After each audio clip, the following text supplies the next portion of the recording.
Perhatikan lelaki berusia 40 tahun ini, saat isterinya keluar bertugas, dia diam-diam menyapu gel pencernaan Li Shizhen. Selepas menyapu, dia terus menyesal. Menyesal kerana tidak membelinya lebih awal. Akhirnya, cara cepat membuang najis semalaman sudah ditemui untuk anda. Ia benar-benar membuat perut terasa kosong ketika duduk di tandas. Sama sekali tidak berlebihan. Ini bukan cirit-birit, tetapi pembersihan usus sebenar, keluar sisa hitam berbau busuk yang tersimpan bertahun-tahun. Rasanya sungguh lega. Sudah 4-5 tahun tidak pernah senyaman ini. Saya pun cuba kerana ikut trend, hasilnya jauh lebih baik daripada yang dijangka. Hanya perlu disapu sekali sehari, tubuh jadi bersih dan segar. Dengan harga hanya bersamaan satu pinggan makanan, anda akan merasakan perubahan yang ketara. Jika setiap kali ketandas najis hanya sedikit, itu tanda usus sudah tersumbat teruk. Jangan tunggu lama lagi. Gel pencernaan Li Shizhen inilah penyelesaiannya. Melembapkan dan melancarkan usus, memperbaiki sembelit kronik. Dirumus dengan pelbagai ekstrak herba berkhasiat, digabung dengan teknologi moden. Dikemas dalam satu tiup merah kecil yang praktikal. Molekulnya menembusi jauh ke dalam usus, merangsang pergerakan usus secara semula jadi. Kini pengeluar telah membuka saluran pembelian rasmi secara online. Tiada orang tengah, tiada kos tambahan. Pesanan diterima terus dari kilang dan dihantar terus ke rumah anda secara percuma. Klik pautan di bawah sekarang dan bawa pulang tiup merah ini ke rumah anda. Now, the main way you can tell you've got a hawthorn tree is by its leaves. These leaves have 5 lobes. They're deeply lobed, and these lobes alternate in different directions. These are the main way we can tell we've got a hawthorn tree.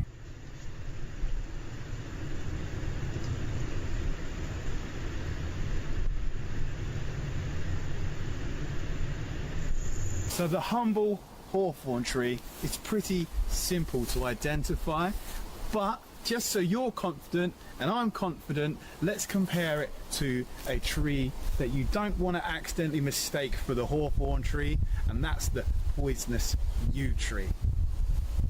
Now the yew tree, if you look at its leaves, totally different to the hawthorn. The yew tree's leaves are like needles, the hawthorn leaves with the 5 lobes. And then when we look at the berries, when we compare the berries, on the left we have a hawthorn berry that looks like a little red ripe apple, and then on the right we have a yew berry.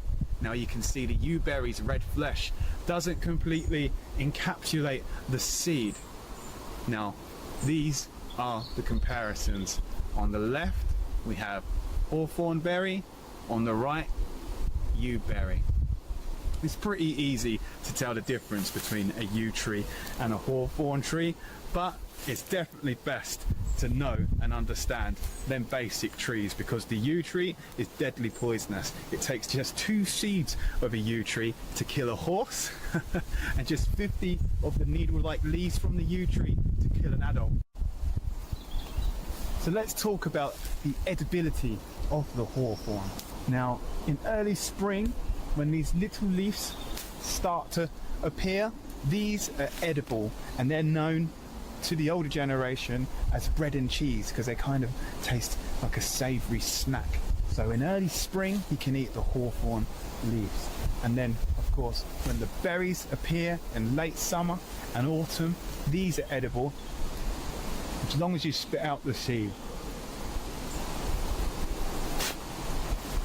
They make a delicious snack. They taste kind of like a bland apple, and we really love them in our house because they've not got an amazing flavour compared to, say, a blackberry, but they're a really autumnal kind of flavour. They're really earthy. There's something special about them. It's probably our tickers telling us that they approve and put more of these little berries in the body, please.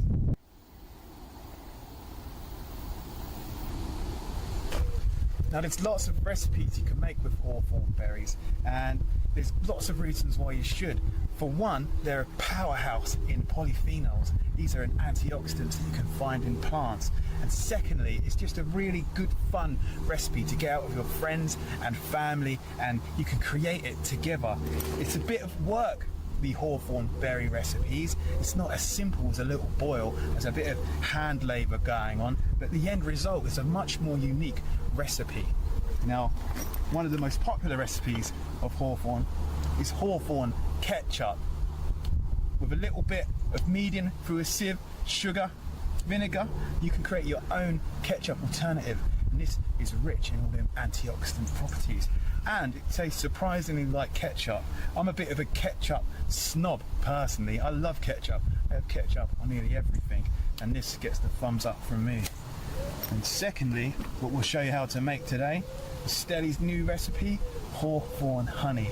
This is the hawthorn berry infused with actual honey, so it can last all throughout the year, and we can use it in teas or even a cheeky honey sandwich, and that brings all that good heart strength and goodness into our body in a nice sweet treat kind of way. And then of course you've got the traditional hawthorn tea, where you simply dry out the berries. These are berries from last year. You simply dry these out and you can make yourself hawthorn tea for the rest of the year, and that's probably the most practical way of using hawthorn berries if you want to use them for their medicinal goodness. Now before we head home, Stelly shows us how to make some hawthorn honey. I thought I'd share some hawthorn folklore with you. It's been believed for a long time in folklore that cutting down a hawthorn tree is extremely bad luck. And do you know why?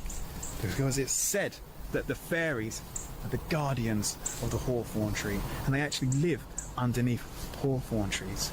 And if you did cut one down, then they would seek revenge on you, and soon you would perish. So that literally means the fairies, if you cut down a hawthorn tree, will hunt you down and kill you. And that superstition still runs deep in society today, and many people probably don't even know why that their granddad said, oh, we're not cutting that hawthorn tree down. But now you say, why? And they say, oh, because it's unlucky. But that's where that folklore comes from, and that's why you'll find many hawthorn trees just like this one standing alone in the middle of fields still today. Now these fairies, although they're extremely protective over the hawthorn tree, it's completely fine if you want to come and collect some berries, leaves or blossoms from the hawthorn tree, as long as you're well mannered and polite. And it's said that if you happen to be a bride, then the fairies, you don't have to be polite, the fairies will welcome you with open arms to collect the berries and blossoms, because they want the hawthorn tree to symbolise relationships and love. Well, I've got enough berries now for what we need to do. Of course, remember, only take your fair share. Nature can provide for everyone's needs, not everyone's greeds. So I've taken my fair share of hawthorn berries for this year. So let's head home and make some hawthorn honey.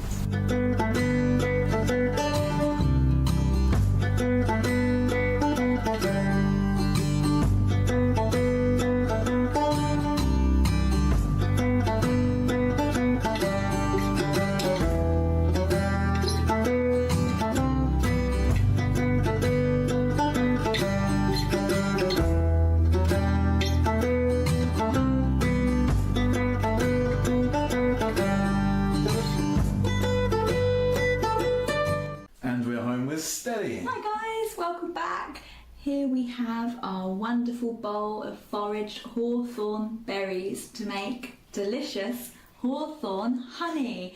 It's so super easy peasy, and it's such a brilliant way of getting all of the mighty goodness of the heroic hawthorn into your system. Heroic hawthorn, encapsulate all that goodness and preserve it in hawthorn honey. Hawthorn honey. It's such a helpful little berry, and it's really amazing for your heart. So make it into a honey, stir it into your tea, make it into some biscuits, and it's delicious. Come with us and we'll show you how to make it. So for this recipe, hawthorn honey, all you need is some helpful hawthorns and a cup of delicious honey. Now honey is amazing because everybody knows that honey is great for when you've got a sore throat or you're feeling a bit cold and fluey, and it's such a delicious